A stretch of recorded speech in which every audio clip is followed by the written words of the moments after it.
नमस्कार दोस्तों। मां के नाम पर बंद कराने का ड्रामा करके फंसे, फ्लॉप हुए नरेंद्र मोदी ने अब बंगाल फाइल्स के नाम पर नफरत फैलाने का खेल शुरू किया है। उनके तमाम मंत्री, तमाम सहयोगी अब गाली देने लगे हैं महिलाओं को, महिला अफसरों को, और धमकाने लगे हैं। कानून के तहत नहीं, उनके मुताबिक काम कीजिए। और अब जिस तरीके से नीतीश कुमार और उनके वोट बैंक पर डाका डालने के लिए भाजपा खेल कर रही है, वह भी एक्सपोज हो रहा है। और यह भी एक्सपोज हो रहा है कि भारतीय जनता पार्टी आरएसएस में कोई ईमानदार नहीं होता, कोई ऐसा नहीं होता जो नफरत से परे हो, और कोई भी ऐसा नहीं होता जो ब्राह्मणवादी ना हो। जी हां, ये सारी चीजें अब खुल के सामने आ रही, और जब खुल के सामने आ रही हो तो हमारे अमर शहीद सुभाष चंद्र बोस के पोते वो कह देते हैं कि थोड़ी तो शर्म कीजिए मोदी जी, इतनी तो शर्म कर लीजिए। झूठ परोस के आप कौन सी राजनीति करेंगे, किस देश के लिए करेंगे, जब देश ही बर्बाद हो जाएगा। और देश को बर्बाद करने, सांप्रदायिकता में, नफरत में आग लगाने के लिए जब जुट जाए गोदी मीडिया, तो फिर उसके खिलाफ न पुलिस कार्रवाई करती है, सरकार करेगी नहीं, क्योंकि यह सरकार प्रायोजित ही नफरत होती है। तब एक ईमानदार आईपीएस अफसर निकलता है और वह गोदी मीडिया की अंजना ओम कश्यप के खिलाफ परिवाद दाखिल कर देता है, मुकदमा दर्ज करा देता है। जी हां, यह सब कुछ हुआ है क्योंकि माओं का अपमान हो रहा है, बेटियों का अपमान हो रहा है, और अपमान हो रहा है देश का, और देश को लूटा जा रहा है, ठगा जा रहा है, ब्लैक मनी से भरा जा रहा है। ये सारी उपलब्धियां नरेंद्र मोदी सरकार की ही। तो इसी पे बात शुरू करता हूं। नरेंद्र मोदी सरकार के डबल इंजन, ट्रिपल इंजन की जो सरकार है महाराष्ट्र में, जो चोरी, वोट चोरी करके बनी सरकार है, उस सरकार के डिप्टी सीएम अजीत पवार सोलापुर जिले की एक महिला आईपीएस अफसर जो खनन माफियाओं से लड़ने पहुंच गई थी, वो अकेली महिला, और वो वहां पर खनन को रुकवा रही थी। और जब वो ऐसा करा रही थी तो उस महिला पुलिस अफसर को धमकाया जाता है। जानते हैं, वो महिला पुलिस अफसर डरने की बजाय अंजलि कृष्णा, वो अंजलि कृष्णा उनसे कहती, तो आप कहना क्या चाहते हैं, मैं आपको पहचानती नहीं। भड़क उठते हैं, और जब भड़क उठते हैं तो कहते हैं कार्रवाई तुरंत बंद करो। सोचिए महाराष्ट्र में किस चीज का शासन चल रहा है। धमका करके, और उसको जिस तरह से अपशब्द कहे, वो सब वायरल है वीडियो। और जब वह वीडियो वायरल हो तो आप समझ सकते हैं खलबली मच जाती है। चलिए, ये हुई एक बात, ये भाजपा शासित राज्य की बात। दूसरी बात सुन लीजिए कि कर्नाटक में के बेंगलोर जो है, वहां से विधायक हैं बीपी हरीश, भाजपा के बड़े ताकतवर विधायक हैं। वो जिस तरीके से धमकाते हैं एक महिला पुलिस अफसर को, और उसे कहते हैं तू पालतू कुत्ता है, न जाने क्या क्या उसको कहते हैं। और इतना सब कहते हैं तो उमा प्रशांत कहती हैं कम से कम आप अपने पद की गरिमा रखिए। लेकिन साहब, वो तो भाजपा के विधायक हैं, जानते हैं ईडी उनके यहां नहीं आएगी, जानते हैं सीबीआई उनके यहां नहीं आएगी, जानते हैं नरेंद्र मोदी उनको नहीं कहेंगे कि तुम एक मां का अपमान कर रहे हो। जैसे सीहोर के भाजपा के विधायक ने मां की गाली दी कांग्रेसियों को, और जब मां की गाली दी, सरेआम दी, उनके खिलाफ कुछ नहीं होता, उनके लिए शर्म महसूस नहीं होती, शायद कांग्रेसियों की मां उनकी मां नहीं है, भारत की मां नहीं है, वो कहीं पाकिस्तान, अरब, दूसरे और कंट्रीज से आई। बहरहाल उस सब पे न कोई ट्वीट होएगा, न कुछ कहा जाएगा, न कोई चीज होगी, क्योंकि ईडी सीबीआई इनकम टैक्स उनके यहां आती नहीं और बाकी को कार्रवाई करने नहीं देंगे। यदि पुलिस एफआईआर दर्ज करती है और कार्रवाई करती है तो हाई कोर्ट है ना, स्टे दे देगा, सुप्रीम कोर्ट है ना, कार्रवाई रोक देगा। तो यह खेल चल रहा है। जब इस तरह का भारत बना दिया गया हो तो कहेंगे आप कानून का राज। साहब कानून का राज है तो कहां है? तो आप सोचिए, तो बिहार चुनाव के जस्ट पहले नरेंद्र मोदी को अपनी मां याद आने लगती, सदैव चुनाव के पहले उन्हें याद आती। तो मां के नाम पर जिस तरह से वो सहानुभूति बटोरने का खेल कर रहे थे, वो बिहार की धरती ने ही फ्लॉप कर दिया। तब जीएसटी 2 लेके आ गए, वही जीएसटी 2 जिसको लेके राहुल गांधी 2016 से कह रहे हैं ये आपने 17 से कि यह आपने अन्याय कर दिया है, इससे सब बर्बाद हो जाएगा। लेकिन साहब ज्यादा बुद्धिमान है। 8 साल से राहुल गांधी जो कह रहे थे वो समझ में तब आया जब चुनाव फंस गया और राहुल गांधी आंधी की तरह, तूफान की तरह से बिहार में छा गए। जब यह होता है तो निश्चित रूप से आता है। ऐसी स्थिति में मां के सम्मान के नाम पे जिस तरह जेडीयू के अपनी सहयोगी के ही वोट चोरी की साजिश रची जा रही, उसके लिए खेल किए जा रहे। वैसे भी वोट चोरी के वोटों से बनी सरकार है। राहुल गांधी ने इसके सारे सबूत दे दिए हैं और जो एसआईआर हो रही है उसमें खुद चुनाव आयोग ही सबूत दे रहा है कि कैसे कैसे वो गड़बड़ कर रहा है, धांधली कर रहा है। तो सारी चोरी करने वाले इन्हीं के लोग होते हैं। तब नितिन गडकरी आ जाते हैं, वो भी पकड़े जाते हैं, जो कहते थे हम एथेनॉल का एक छोटी मात्रा मिलाएंगे और उससे पेट्रोल डीजल आपको 50 से 55 रुपए में मिलेगा, 50 में डीजल मिलेगा, 55 में पेट्रोल मिलेगा। बहुत अच्छा भाई, यह देश उसका इंतजार कर रहा था। तो वह तो नहीं मिला। इन्होंने क्या किया? इन्होंने यह किया कि वहां से आने वाले तेल में मिलाने लग गए 20% एथेनॉल। हमारे देश की गाड़ियों के इंजन उसके लिए तैयार नहीं है, उसके अनुकूल नहीं बने हैं और नतीजतन इंजन खराब हो रहे हैं, गाड़ियों की उम्र आधी हो जा रही है।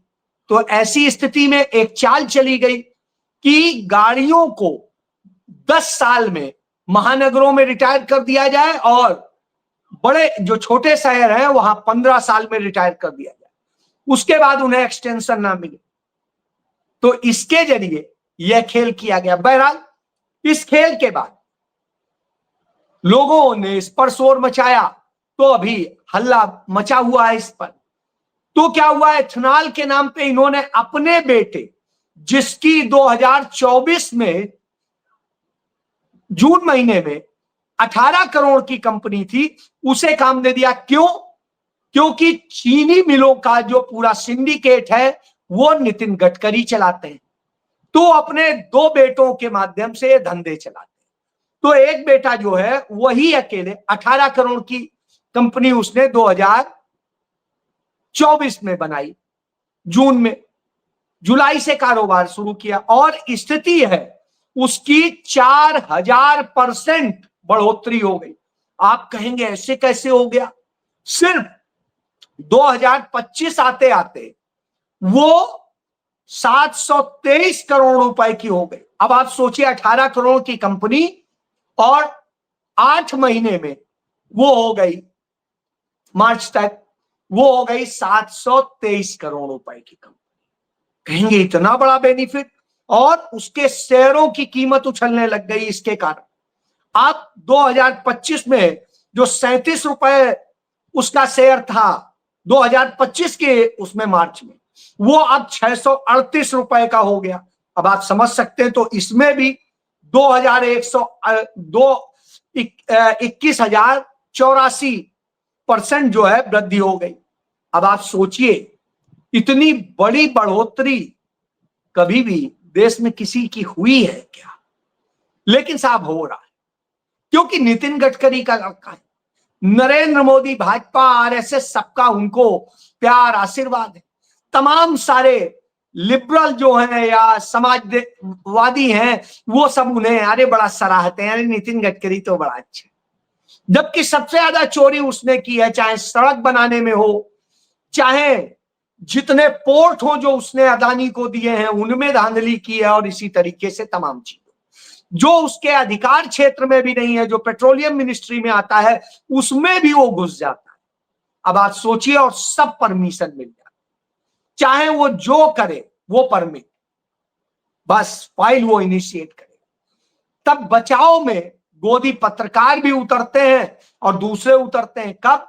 जब नरेंद्र मोदी कहते हैं नहीं मैं जीएसटी कम कर रहा हूं, मैं अब ऐसे कर रहा हूं, बहुत बड़ी क्रांति ला रहा हूं। 8 साल पहले बोले थे मैं आजादी, नई आजादी लेके आया हूं, जय आजादी, और वो आजादी 8 साल नहीं टिक पाई। वो आजादी के मामले में समझाते हैं। तब गोदी पत्रकार बताते हैं अरे इंदिरा जी के समय में तो 85% टैक्स हुआ करता था, क्योंकि नरेंद्र मोदी ने यही बोला था तो उन्होंने भी बोल दिया। बहरहाल सच क्या है वो आप जान लीजिए। यदि आज के समय के हिसाब से मुद्रा का, क्योंकि तब 200 रुपए से भी कम का सोना तोला था, यानी 1 तोला सोना, 10 ग्राम सोना कितने का था? 200 से भी कम रुपए में।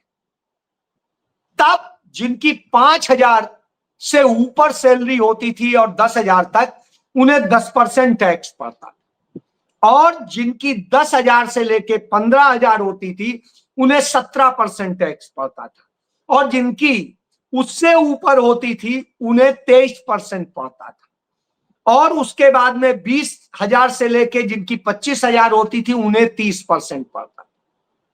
यदि आज के हिसाब से आकलन करेंगे, सोने से वैल्यू तय कर होती है चूंकि, तो आज की डेट में जिसकी 25 लाख से लेके 50 लाख रुपए की सैलरी होगी उसको 10% देना पड़ेगा। 50 लाख तक सिर्फ 10%। और अभी कितना है? अभी 20 लाख पहुंचिएगा तो 30% दीजिए। अब आप सोच लीजिए, उसके पहले भी जो उस स्लॉट में, यानी जो उस समय बिल्कुल टैक्स नहीं पड़ता था, उस पर भी नरेंद्र मोदी टैक्स लेते हैं। तो अब आप ये पूरा खेल समझ सकते हैं। यानी यह स्थिति है, जो 25 लाख तक कोई टैक्स नहीं, यदि आज के हिसाब से आकलन करें, और मैक्सिमम जो टैक्स था, जो सबसे ज्यादा था, वो था 60,000 रुपए से लेके ऊपर की जो आमदनी होती थी उस पर 75% था। ये इसलिए था कि गरीब को टैक्स ना देना पड़े, जितना आप अमीरी में आए उतना टैक्स देते रहिए, यानी अमीर से लेंगे, गरीब की मदद करें, यह नीति थी। लेकिन साहब गोदी पत्रकार इसी तरह से बोलेंगे, भ्रमित करेंगे। क्यों? क्योंकि नरेंद्र मोदी को जस्टिफाई करना। तब नरेंद्र मोदी को जब कुछ नहीं मिलता है तो क्या करें? तो वो फाइल्स बनवाते हैं। आपको याद होगा केरला फाइल्स बनवाई, कश्मीर फाइल्स बनवाई, तो तमाम जगह तमाम तरह के नफरत फैलाने के ये फाइल्स बनवाते रहते। तो अब बंगाल फाइल्स बनवाई। जब उन्होंने बंगाल फाइल्स बनवाई है और उसमें जो नफरत परोसी गई है, उसके जरिए जिस तरीके से बंगाल में और बंगाल के बाहर, तब एक सवाल आता है, बंगाल फाइल्स तो बना रहे, बंगाल में ये सांप्रदायिक दंगे किसने कराए?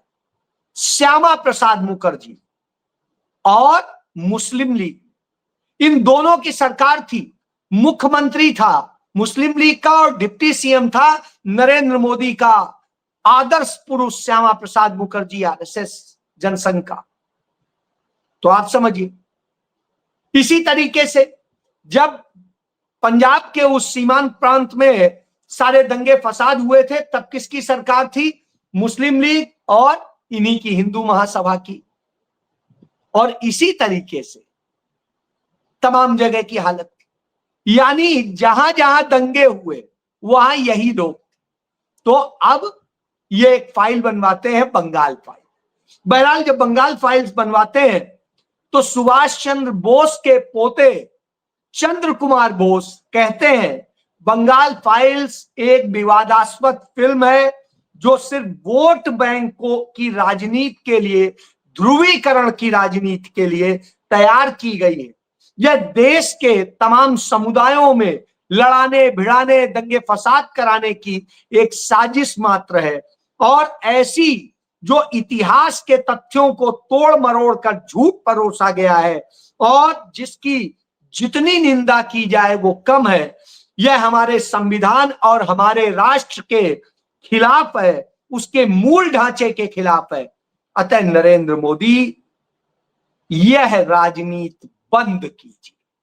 जी हां, वही सुभाष चंद्र बोस के पोते कह रहे हैं जो बीजेपी के साथ, और बीजेपी के साथ होने के बाद उन्होंने कहा मेरे पुरखे इस देश के लिए मरे थे, आप देश तोड़ रहे। उन्होंने बीजेपी से किनारा कर लिया है। तो अब आप सोचिए, यह सच्चे लोग होते हैं। और उन्होंने कहा निश्चित रूप से दुखद है बीजेपी की जो राजनीति चल रही, मैं इसको निश्चित रूप से निंदा करता हूं। जब वो यह कहते हैं तो स्वाभाविक सी बात है, बड़ी बात आ जाती है। अच्छा, यह तब जान लीजिए, एक गोदी मीडिया की पत्रकार है जिनका नाम है अंजना ओम कश्यप। अंजना ओम कश्यप ने भारत की आजादी के पर्व के मौके पर एक ब्लैक एंड व्हाइट किया, और उस ब्लैक एंड व्हाइट में भारत में नफरत परोसने के लिए, कैसे हिंदू मुस्लिम के दंगे फसाद कराने के लिए एक प्रोग्राम बनाया, जिसमें कहा कि यदि मुसलमान पाकिस्तान चले जाते तो आज भारत में यह स्थिति नहीं होती, इतना बर्बाद नहीं होता। यानी बर्बाद है, पहली बात तो उन्होंने मानी। लेकिन दूसरा जो वो बताती है कि पाकिस्तान से यहां आए सिर्फ 83 लाख और यहां से गए 96 लाख, यानी 83 लाख हिंदू आए और 96 लाख गए, यानी मुसलमान तो ज्यादा गए ना, हिंदू तो कम आए। इसका मतलब है बहुत से हिंदू वहां रह गए, उन्हें लगा कि नहीं वो ठीक है, और जो आए वही लोग नफरत की फैक्ट्री में, उनमें बहुत बड़ी तादाद शामिल है आज की डेट, इसी गैंग का हिस्सा बन गई। और वह जिक्र नहीं करते हैं कि कैसे सिर्फ जम्मू से इनके नेताओं ने, पुरोधाओं ने किस तरह से मार करके 3.5 लाख मुसलमानों को वहां से भगाया था। तो जब यह आपने किया हो तो कुकर्म करने वाले आप उस पूरे वहां से लेके पंजाब तक वो पूरा संभाल रहे थे, और इधर पश्चिम बंगाल, बिहार से लेके बंगाल तक, बांग्लादेश तक संभाल रहे थे श्यामा प्रसाद मुखर्जी। इधर उत्तर प्रदेश और इसके आसपास का संभाल रहे थे दीनदयाल उपाध्याय, और यही सारे लोग दंगे फसाद करा रहे। अब आप समझ लीजिए, तो ये ना देश के हैं, ना आपके हैं, ना आपकी जेब के हैं, ना आपकी खुशहाली के। ये असल में आपको बेच करके, अपनी नफरत की राजनीति करके सत्ता पाने के लिए, और वही कर रहे हैं। तो अब इनके इस खेल को समझ लीजिए। इनकी नजर में मां की कोई वैल्यू नहीं है। ये भारत माता का रेप करते हैं, उनको गाली देते हैं, जिस तरह की ये हरकतें करते हैं, उनको लूटते हैं, उनके साथ करते हैं। तभी नरेंद्र मोदी ने अनुमति दे दी कि काला धन चाहे जितना हो ले आओ, विदेशों में जाके जमा करो, सब माफ, कोई जुर्माना नहीं, कोई सजा नहीं, कोई मुकदमा, यानी सब काला धन। तो यह देश के साथ लूट हो रही है। तो जान लीजिए यह सत्य है।